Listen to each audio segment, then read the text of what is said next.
नमस्ते दोस्तों, आप सबका एक बार फिर से स्वागत है आपके अपने YouTube चैनल सत्य सनातन में। अब मेरा स्वास्थ्य काफी अच्छा है और मेरी आवाज से आपको ये बात पता भी लग रही होगी। आज का हमारा विषय है सुल्ली डील्स एप्लीकेशन, जिसके ऊपर की मुस्लिम महिलाओं लड़कियों के कुछ पिक्चर्स शेयर किया जाते थे और उनकी डील की जाती थी और वह एप्लीकेशन उन महिलाओं की वहां पर बोलियां भी लगाता था, ऐसा मैंने कुछ सुना है। और इसका पूरा का पूरा आरोप लिबरल डोगे यूट्यूब चैनल चलाने वाले किसी व्यक्ति के नाम पर थोप दिया गया था और इसमें सारा का सारा लिब्रांडू गैंग इस्लामिक गिरोह हिंदुओं के ऊपर टूट पड़ा था, गिद्धों की तरह। जैसे कोई गिद्ध किसी जीवित प्राणी को ही खाने के लिए टूट पड़ते हैं।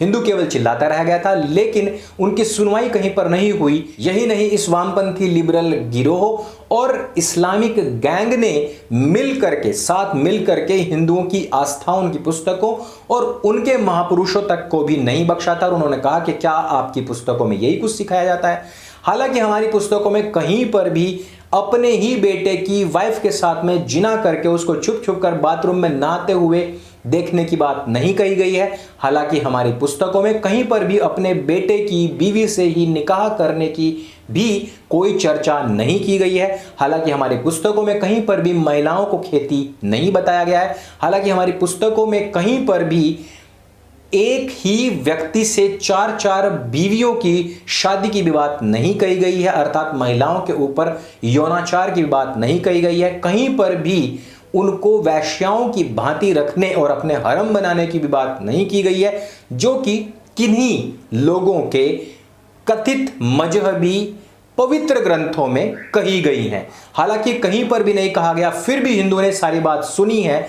आज इसकी सच्चाई सामने आई है, तो मेरा हिंदुओं से निवेदन है कि इस वीडियो को पूरा देखिए और इस सच्चाई को सब लोगों तक अवश्य पहुंचाइए, क्योंकि सुल्ली डील्स एप्लीकेशन किसने बनाई है ये जानना बहुत जरूरी है और किसके दिमाग में इस तरीके की गंदगी हो सकती थी वो भी जानना जरूरी है। क्योंकि हिंदुओं के ग्रंथों में यत्र नार्यस्तु पूज्यन्ते रमन्ते तत्र देवता तो कहा गया है, वहां पर कन्याओं को देवी के रूप में पूजने के लिए तो कहा गया है, लेकिन वहां पर कहीं पर भी 9 साल 6 साल की छोटी सी बच्ची को किसी खुदा या अल्लाह का फरमान बता करके कोई 54 साल का बूढ़ा बुजुर्ग व्यक्ति अपनी वाइफ, अपनी बीवी नहीं बना सकता है। अब हम आते हैं, शुरुआत करते हैं इस सच्चाई के खुलासे की। जुबैर नाम के एक व्यक्ति ने 2 ट्विटर अकाउंट बनाए हुए थे। एक उसने मुसलमानों के लिए अकाउंट बनाया था और एक उसने हिंदुओं के लिए अकाउंट बनाया था। दोनों का ईमेल एड्रेस एक ही है, दोनों अकाउंट एक ही व्यक्ति चलाता था और यह व्यक्ति मथुरा की यूनिवर्सिटी में भी पढ़ता था। एक्सचेंजर में कहा जा रहा है कि यह एम्प्लॉय है और इसका असली नाम जावेद है। अब बात आती है ये कि इसने किया क्या है। इसने ट्विटर हैंडल पर बहुत सारे ऐसे अकाउंट्स बना रखे हैं जहां पर ये महिलाओं के फोटोज उठा करके पोस्ट करता है। कई बार पोर्न वीडियोस से स्क्रीनशॉट्स निकाल करके पोस्ट करता है, उनको मॉफ्ड करता है, कहीं उन महिलाओं के मांग में सिंदूर भरता है, उसके साथ खड़े हुए व्यक्ति के सिर के ऊपर जालीदार टोपी लगाता है और इस प्रकार से यह दिखाने की कोशिश करता है कि यहां पर एक हिंदू महिला एक मुस्लिम व्यक्ति के साथ में और ये इस तरीके का ट्रेंड है। इस प्रकार से उसमें नीचे आकर के बहुत सारे मुसलमान नफरत फैलाने का कार्य करते थे, हिंदू महिलाओं के ऊपर अभद्र टिप्पणियां किया करते थे। और जैसे कि आपको पता ही है कि इस्लामिक गिरोह पिछले 1400 सालों में केवल और केवल महिलाओं को सीधे टारगेट करता है। भारत के ऊपर भी आक्रमण के समय पर भी यही चीज हुई थी। इतना दुखद हमारा इतिहास रहा है, इतना पीड़ादायक इतिहास रहा है। तालिबानों ने जिस प्रकार से 14 से लेकर 40 साल की उम्र की लड़कियों के ऊपर यही बर्बरता, यही अत्याचार और यही यौनाचार शुरू किया है, वहां की महिलाओं की जो स्थिति है वह भी इतनी दर्दनाक हो जाएगी कि वो महिलाएं भी अपने प्राणांत कर लिया करेंगी और बहुत सी महिलाओं ने अपना प्राणांत किया भी है। इसीलिए मैं बार बार कहता हूं कि लिबरल गैंग के झांसे में ना आए, उनके फसाए में ना आए, उनके मैनिपुलेटेड इतिहास में ना आए, क्योंकि एनसीईआरटी की व्हाट्सएप यूनिवर्सिटी है ये पूरा का पूरा सिलेबस जो आपके बच्चों को फर्स्ट से लेकर के 12 तक पढ़ाया जाता है। इस व्हाट्सएप यूनिवर्सिटी से बाहर निकलिए और समझिए कि भारत का असली और वैभवशाली इतिहास क्या था, हिंदुओं की ताकत क्या थी, शक्ति क्या थी, सनातन का पावर क्या था। बात पर वापस आता हूं कि इस जावेद नाम के व्यक्ति ने, जिसको कि एक्सेंचर अपने यहां पर एम्प्लॉय रखता है, जो कि मथुरा की यूनिवर्सिटी में पढ़ता है, इसके साथ में किसी व्यक्ति ने या तो लड़की बन करके या फिर किसी लड़की ने ही इससे ये बहुत सारी बातें की हैं। यह व्यक्ति अपनी चैट में इस बात को स्वीकार करता है कि उसका असली नाम जावेद है, वो 23 साल का है, वो यहां पर कार्यरत है, वो उसका अपना फोटो भी देता है, वो अपने 2 अलग अलग फोटोज भी वहां पर पोस्ट कर रहा है, वो अपनी पूरी आईडी वहां पर दे रहा है, अपनी पूरी आइडेंटिटी दे रहा है। और ये सारे के सारे स्क्रीनशॉट्स, ये सारे के सारे स्क्रीन रिकॉर्डिंग्स, ये सारे के सारे वीडियोस दोस्तों मैं ओप इंडिया के माध्यम से वहां से लेकर के आप लोगों को अपने टेलीग्राम ग्रुप में भी दूंगा। वहां पर भी आप इन सब चीजों को स्टडी कर सकते हैं। आपको वहां पर थ्रेड लिंक भी दूंगा, पूरी की पूरी थ्रेड आप वहां पर पढ़ सकते हैं। टेलीग्राम का लिंक जो है वो मैंने पिन कमेंट में दिया हुआ है और हर वीडियो में मैं देता हूं।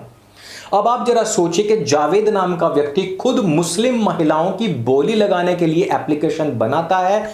अगर इस तरीके के खुलासे हो रहे हैं, इस तरीके की बातें सामने आ रही हैं, इस तरीके के दावे किए जा रहे हैं, तो आप खुद सोचिए कि जो अपनी बहन का भाई नहीं हो सका वो दूसरे की बहन का भाई कैसे होगा।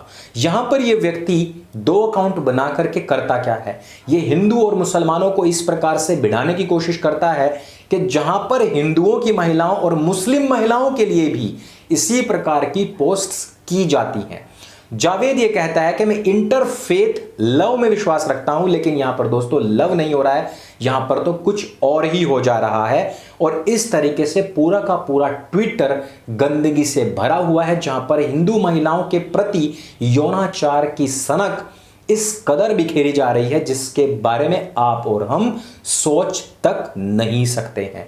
और इसी प्रकार से हिंदुओं के नाम से अकाउंट बनाने का कार्य भी जावेद, सलीम और अजहर जैसे लोग ही कर रहे हैं। और ये अजहर जैसे लोग, अजगर जैसे लोग ही नफरत फैलाने और जहर फैलाने का कार्य कर रहे हैं। अब होना क्या चाहिए? होना यह चाहिए था कि जितना भी लेफ्ट लिबरल गैंग है, जितना भी इस्लामिक गिरोह है, जिन्होंने पिछले 1400 सालों से ये नफरत फैलाने का कार्य किया हुआ है, जिन्होंने हिंदू महिलाओं के खिलाफ ये नफरत फैलाने, उनके खिलाफ यौनाचार की सनक उड़ेलने का कार्य सड़कों पर किया है, उनको माफी मांगनी चाहिए थी, लेकिन वो ऐसा नहीं करेंगे। दूसरा कार्य ये हो सकता है कि आप लोग इस आवाज को उठाएं, इस वीडियो को सबके साथ में शेयर करें और इन स्क्रीनशॉट्स को, इन स्क्रीन रिकॉर्डिंग्स को सब तक भेजिए और इस असलियत पर बार बार कंटेंट बनाइए, इस बात के लिए कि हिंदुओं से माफी मांगी जाए और सरकारों पर दबाव बनाइए कि इस तरीके के जो लोग हैं उनको पकड़ा जाए, उनको सजा दी जाए। जब उनकी पूरी की पूरी जानकारी पब्लिक डोमेन में आ चुकी है तो मथुरा पुलिस या उत्तर प्रदेश पुलिस क्या कर रही है, महिला आयोग क्या कर रहा है, जो जरा सी बात होते ही किसी भी व्यक्ति के ऊपर 5-10 एफआईआर ठोक देता है, उसकी गिरफ्तारी के लिए सड़कों पर उतर आता है। यहां पर सुल्ली डील एप्लीकेशन की जब बात हुई थी, उसके पीछे जो लोग हैं, उसके पीछे की जो विचारधारा है, उसके पीछे जो पूरा का पूरा तंत्र जुटा हुआ है और जो उस विचारधारा की तरफ प्रेरित करने वाले लोग हैं, उनके ऊपर अभी तक भी कोई एफआईआर क्यों नहीं हुई है? उनके लिए अभी तक भी ये लोग फेविकोल पी करके क्यों बैठे हुए हैं? उनके ऊपर कौन सी धाराएं लगें? क्या ये चुनने के लिए अभी भी संविधान की खाक छानी जा रही है? क्या हिंदुओं का अपमान करना इतना आसान है कि कोई भी कहीं से भी कुछ भी गॉसिप फैला दे, कुछ भी उसके ऊपर बवंडर ला दे और बस हिंदुओं का अपमान कर दिया जाए? ठीक उसी प्रकार से जिस प्रकार से पिछले 1400 सालों से हो रहा है और ठीक उसी प्रकार से जिस प्रकार से अभी 2014 से लेकर अभी तक ये सारी चीजें हमारे सामने आ रही हैं। ये हर बार एक मुसलमान ही क्यों होता है जो गुरुग्राम में खड़ा होकर के पाकिस्तान जिंदाबाद के नारे लगाता है और उसकी पत्नी जो जेएनयू में प्रोफेसर है उसको डिफेंड करने के लिए आ जाती है, वो उसकी जान बचाने के लिए आ जाती है।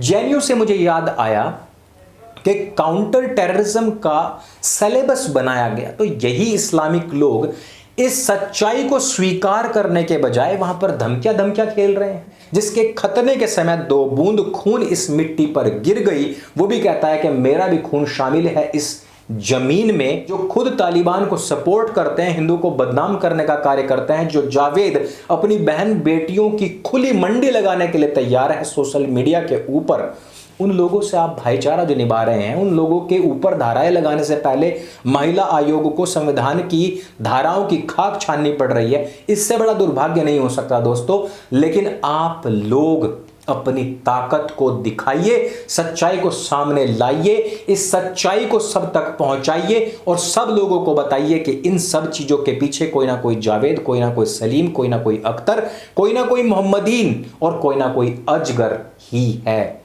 तो इस वीडियो में सिर्फ इतना ही। बातें बहुत सारी थी, मैं बहुत समय के बाद में आप लोगों के बीच में आया हूं, लेकिन सबसे पहले यह मुद्दा बहुत जरूरी था जिसके ऊपर पूरा का पूरा लेख ओप इंडिया ने लिखा है, उसका लिंक भी मैं आपको दे रहा हूं। जाइए, पढ़िए और इस वीडियो को प्लीज सबके साथ में शेयर जरूर कीजिए। मेरे संग बोली सत्य सनातन वैदिक धर्म की जय। जय हिंद, वंदे मातरम।